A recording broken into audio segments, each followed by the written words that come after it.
Everyone, welcome back to the channel. RRB CPT 2 की बहुत ही जोरों शोरों से हम सॉइल मैकेनिक्स का बहुत ही बेहतरीन लेवल पे रिवीजन करें। अगर आपने लास्ट लेक्चर नहीं देखा है, कॉम्पैक्शन पे हमने बहुत ही बेहतरीन लेवल का एंड टू एंड हमने रिवीजन किया है। उससे पहले परमेबिलिटी को और उससे पहले भी सॉइल के टॉपिक्स थे, उनको बहुत ही बेहतरीन लेवल से आरआरबी जेईई के लिए रिवीजन किया गया है। आज हम कंसोलिडेशन को रिवीजन करने वाले हैं। तो सबसे पहले हम कंप्रेसिबिलिटी समझते हैं। कंप्रेसिबिलिटी में अगर बात करें, कंप्रेसिबिलिटी क्या होती है? जब हमारी सॉइल है, जब हम उस पर लोड लगाते हैं तो वो क्या होता है, उसमें वॉल्यूम चेंज दिखता है। तो बेसिकली अगर हम बात करें वॉल्यूम चेंज दिखता है, तो वॉल्यूम चेंज की प्रॉपर्टी ही जो होती है, वॉल्यूम चेंज प्रॉपर्टी को ही हम कंप्रेसिबिलिटी कहते हैं।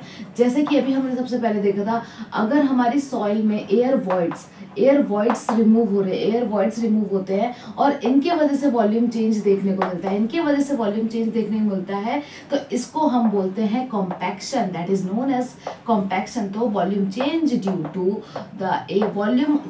To the expulsion of air. तो एयर वॉइड्स से, जो हमारे वॉइड्स है उससे एयर के रिमूवल को ही हम कॉम्पैक्शन कहते हैं। अब यहाँ पर हमें पढ़ना है कंसोलिडेशन।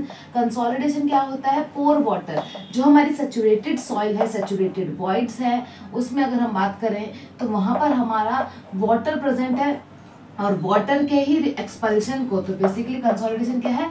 एक्सपल्शन ऑफ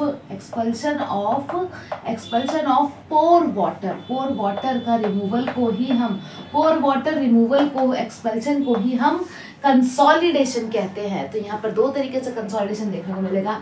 एक है आपका primary consolidation, one is primary consolidation, another one is secondary consolidation. Next one, another form of consolidation is secondary consolidation. तो यहाँ पर क्या होगा? सॉइल सैचुरेटेड है। पहले कंडीशन में क्या है? प्राइमरी कंसोलिडेशन क्या है? हमारे सॉइल सैचुरेटेड है। ये एक टाइम टेकिंग प्रोसेस है। अगर हम बात करते हैं कॉम्पैक्शन की, इट्स अ इंस्टेंटेनियस प्रोसेस। ये क्या है? हमने मैकेनिकल लोड लगाया, instantaneous process, it is a instantaneous process. ये क्या बात करते हैं? इंस्टेंटेनियस प्रोसेस है, लेकिन ये टाइम टेकिंग प्रोसेस है। इसमें क्या होता है? वाटर जो है, पोर वाटर प्रोसेस जो है, वो पोर वाटर जो है वो एक्सपेल आउट होता है और इसकी वजह से हमको वॉल्यूम चेंज देखने को मिलता है। इस तरीके की कंसोलिडेशन को प्राइमरी कंसोलिडेशन कहते हैं। वेल, वहीं पे अगर हम बात करते हैं सेकेंडरी कंसोलिडेशन की, तो यहाँ पे क्या होगा? Rearrangement of soil particles. तो यहाँ क्या होता है? रीअरेंजमेंट ऑफ सॉइल पार्टिकल्स के रीअरेंजमेंट को हम सेकेंडरी कंसोलिडेशन कहते हैं।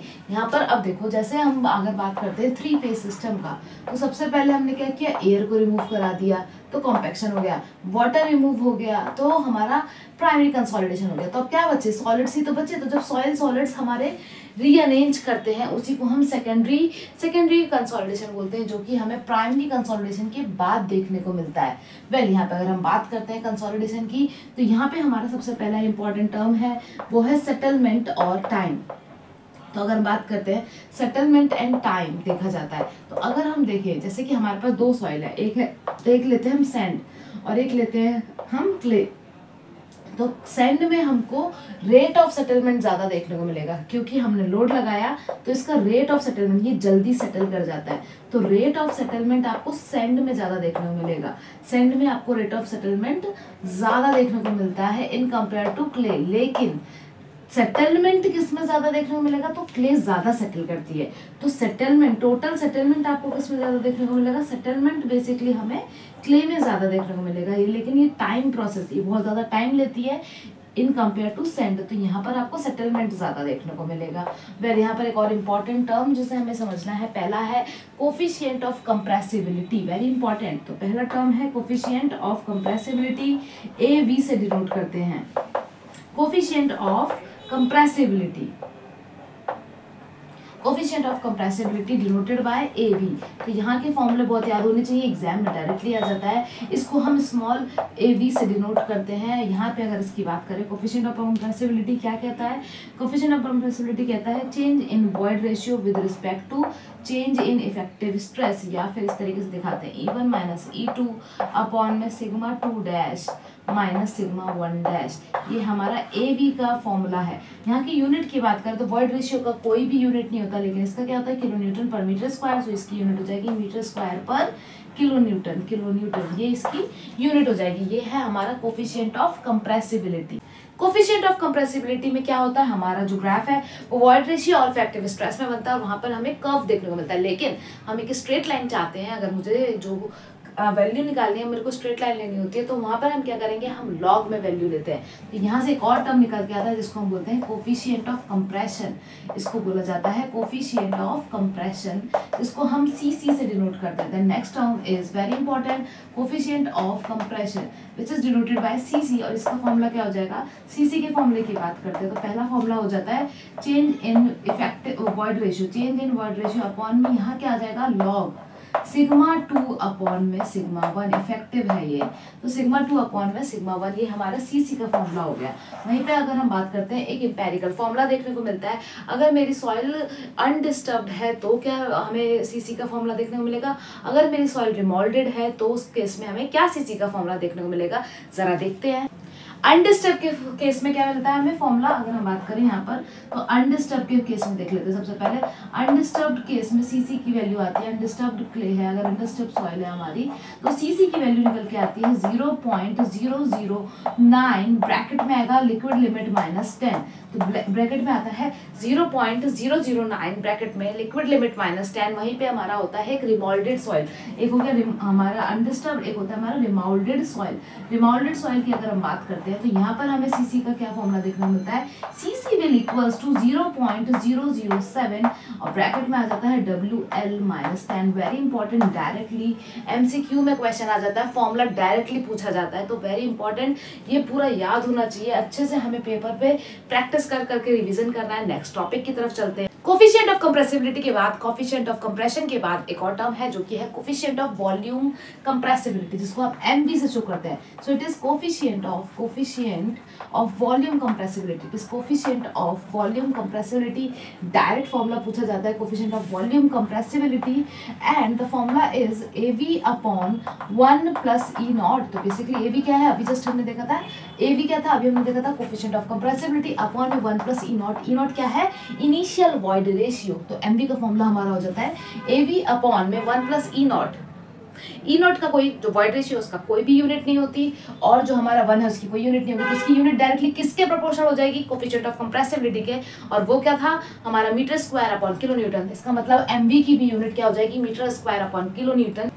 वेल हमारे पास एक और इम्पॉर्टेंट टर्म है जैसे कि नॉर्मल कंसोलिडेटेड सॉइल और ओवर कंसोलिडेटेड सॉइल। अगर कोई बिल्डिंग है जैसे कि अगर हम मान लें कुतुब मीनार है हमारे पास, कुतुब मीनार को रिप्लेस करके, जो कि डिस्क्लेमर ऐसा नहीं होने वाला है, तो कुतुब मीनार को रिप्लेस करके कोई बहुत छोटा सा मॉल बना दिया जिसका लोड कुतुब मीनार के कंपेयर में कम है, तो अब उस सॉइल पे, जो कुतुब मीनार जिस सॉइल पे बनी है उस सॉइल पे पहले पास्ट में ज्यादा लोड लगा हुआ था, तो अगर पास्ट में ज्यादा लोड है इन कंपेयर टू प्रेजेंट, तो उस तरीके की सॉइल को हम बोलते हैं ओवर कंसोलिडेटेड सॉइल, क्योंकि उस पर पहले से बहुत ज्यादा प्रेशर है।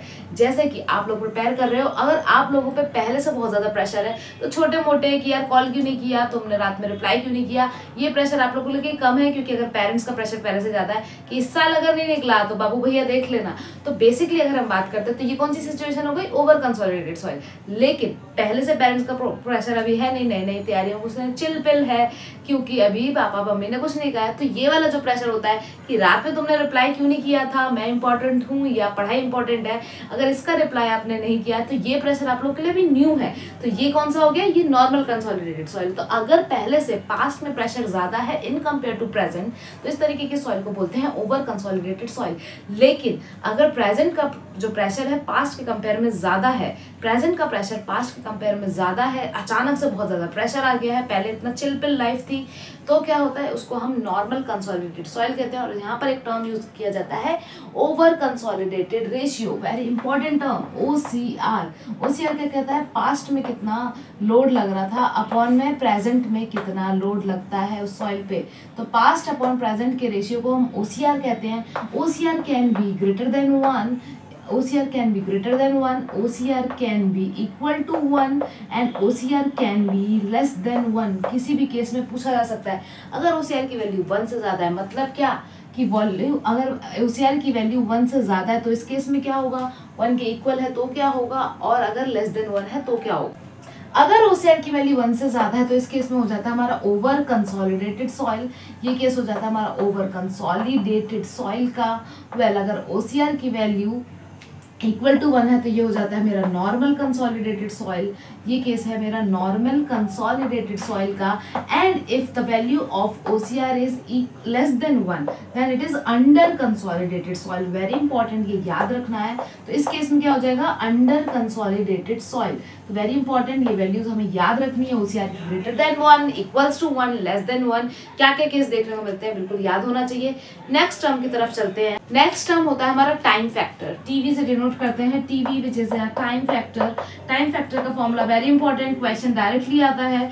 टीवी इज इक्वल्स टू, अगर हम बात करें क्वेश्चन कहता है TV is equals to CV T upon D square. यहाँ पर क्या, TV is time factor, CV is coefficient of consolidation, it is coefficient of consolidation।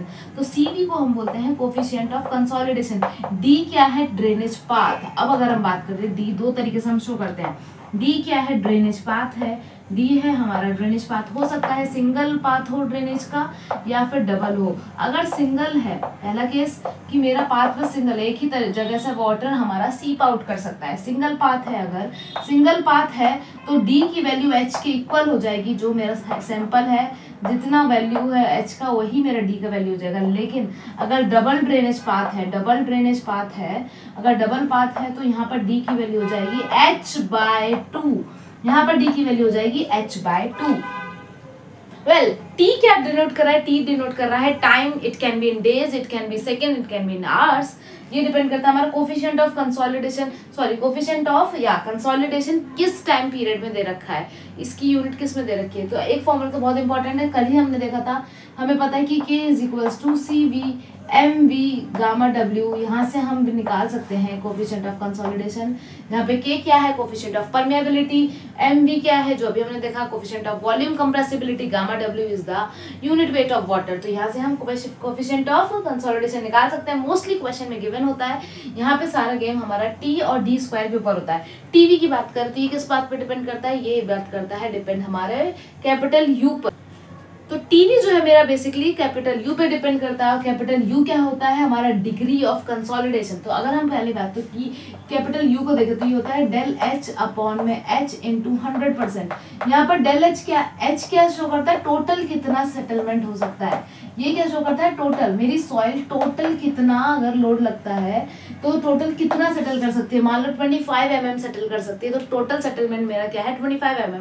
और अभी इस पर्टिकुलर टाइम पीरियड पे उसने 12 mm सेटलमेंट किया है। तो ये क्या बताएगा, अब हमारा डिग्री ऑफ सेटलमेंट। तो यहाँ पर कैपिटल H शो करता है टोटल सेटलमेंट को, डेल H किसको शो कर रहा है कि settlement at particular time T।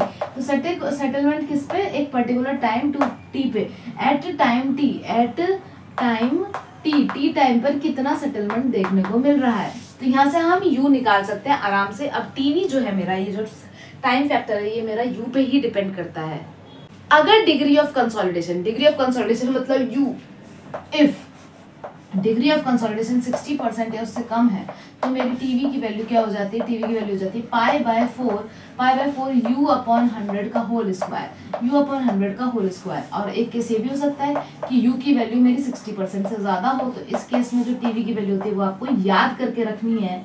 तो बेसिकली इस केस में क्या हो जाता है 1.781 minus 0.933 log 100 minus U percentage. इसको आप आराम से यहाँ से टीवी की वैल्यू निकाल सकते हैं। कुछ केसेस की टीवी की वैल्यू आपको याद रखनी है, जैसे कि T50। अगर हम बात करें T50 की बात करें, ये याद होना चाहिए, और एक T90 के केस में याद होना चाहिए। तो T50 के केस में कितना होता है ये याद रहना है, और T90 के केस में हमारा टाइम फैक्टर कितना होता है ये याद रहना चाहिए। तो T50 के केस में कितना होता है 0.196, T90 के केस में होता है 0.848, T90 के केस में होता है 0.848 एंड T50 के केस में होता है 0.196। और 60% के कंपैरिजन में कर रहे हैं तो यहाँ की भी वैल्यू याद हो रहनी चाहिए। T60 की वैल्यू जाती है 0.248। तो ये वैल्यूज आपको याद होनी चाहिए, वेरी इंपॉर्टेंट। टीवी की वैल्यूज हमारी याद होनी चाहिए। और कभी कभी क्या आता है, सेम सॉइल के लिए क्वेश्चन ऐसे आता है कि सेम सॉइल का मतलब जो हमारा कोफिशिएंट ऑफ कंसोलिडेशन होगा सेम होगा। तो यहाँ पर क्या है, डायरेक्टली ऐसे पूछा जाता है कि टाइम, कितना टाइम लगा ड्रेनेज, अगर पहले सिंगल थी उसको हाफ कर दिया तो कितना टाइम लगा। तो आप इसको आराम से क्या कर सकते हो, आप यहाँ से देखो t is directly proportional to d square, तो आप ऐसे करोगे t1 upon t2 is equals to d1 का स्क्वायर अपॉन d2 का स्क्वायर, जो जैसा केस दे रखा होगा आप उस तरीके से आराम से सॉल्व कर सकते हो, यहाँ से क्वेश्चंस को आराम से सॉल्व कर सकते हो। ये डेटा बहुत इंपॉर्टेंट है। अब सेटलमेंट के क्या फॉर्मूले होते हैं जरा उसको एक बार देख लेते हैं, इससे ज्यादा कुछ भी एग्जाम में नहीं पूछा जाएगा। वेरी इंपॉर्टेंट चीजों को जो हमने अच्छे से डिस्कस किया है, आगे की तरफ चलते हैं, सेटलमेंट के फॉर्मूले को देखते हैं। तो अगर सेटलमेंट की बात करें तो पहला अगर हम देखें फॉर्मूला होता है H naught into E del E upon में 1 प्लस ई नॉट। ये वॉइड रेशियो के टर्म्स में अगर हम बात करते हैं क्वेश्चन, तो ये वॉइड रेशियो के टर्म्स में, जिसमें ई नॉट हमारा क्या दिखाता है, इनिशियल वॉइड रेशियो को दिखाता है, और डेल ई क्या दिखाता है, change in void ratio. Second फॉर्मूले को देते हैं तो सेकंड फॉर्मूला होता है del H is equals to अब यहाँ पे ये कोफिशिएंट ऑफ वॉल्यूम कंप्रेसिबिलिटी के टर्म्स में, जिसमें एच नॉट क्या है, जो बेसिक पहले से ये हमारी लेंथ है, फिर एम वी मल्टीप्लाई बाय यहाँ पर डेल, जो हमारे इफेक्टिव स्ट्रेस में चेंज देखने को मिलता है, जो इफेक्टिव स्ट्रेस का चेंज है उसको हम कोफिशिएंट ऑफ वॉल्यूम कंप्रेसिबिलिटी से मल्टीप्लाई करेंगे एंड ओरिजिनल लेंथ से मल्टीप्लाई करेंगे, तो हमें सेटलमेंट देखने को मिलेगा। एक और हमें सेटलमेंट का फॉर्मूला वेरी इंपॉर्टेंट, जो कि होता है H not multiply by C C upon में 1 प्लस ई नॉट, लॉग में हमारा आ जाता है, लॉग में हमारा टर्म आता है जो कि है सिग्मा नॉट प्लस में डेल सिग्मा अपॉन में सिग्मा नॉट। ये हमारा फॉर्मूला होता है। ये तीनों ही फॉर्मूले हमारे प्राइमरी सेटलमेंट में देखने को मिलते हैं। यहाँ पर ये हमारा वॉइड रेशियो पे डिपेंड करता है, इफेक्टिव स्ट्रेस पे डिपेंड करता है, कितना लोड अप्लाई कर रहे हैं हम इस बात पे डिपेंड करता है। यहीं पे हमारा एक सेकेंडरी सेटलमेंट का फॉर्मूला भी होता है, जो कि हमारा किस बात पे डिपेंड करता है कि हमारा t टाइम 100, मतलब जो हमारा पूरा प्राइमरी कंसोलिडेशन खत्म होने के बाद हमको कितना सेटलमेंट और देखने को मिलेगा, पार्टिकल्स में कितना रीअरेंजमेंट देखने को मिलेगा। तो सेकेंडरी सेटलमेंट का फॉर्मूला भी हमें देखना है। सेकेंडरी सेटलमेंट की फॉर्मूले की बात करते हैं तो वो होता है हमारा del H is equals to H not multiply by C S. C S क्या है, हमारा coefficient of consolidation in secondary settlement, well 1 upon E 100, मतलब हमारा पूरा प्राइमरी कंसोलिडेशन खत्म होने के बाद कितना वॉइड रेशियो, और लॉग यहाँ पे ये टाइम पे डिपेंड करता है, यहाँ होता है उस पर्टिकुलर टाइम पे अपॉन टी 100, पूरा प्राइमरी कंसोलिडेशन खत्म होने के बाद जो टाइम है उसकी बात की जा रही है। तो ये हमारे कुछ हमारे सेटलमेंट के फॉर्मूले हैं। तो यहाँ पे कंसोलिडेशन से रिलेटेड जितने भी इंपॉर्टेंट फॉर्मूले, जितने भी इंपॉर्टेंट डेटा पूछ सकते हैं, कॉम्पैक्शन से रिलेटेड लास्ट लेक्चर में हमने डिस्कस किया था, कंप्रेसिबिलिटी को पूरा अच्छे से हम डिस्कस कर चुके हैं। आई होप आप लोग को ये लेक्चर अच्छा लगा होगा। Thank you so much and like and subscribe our channel.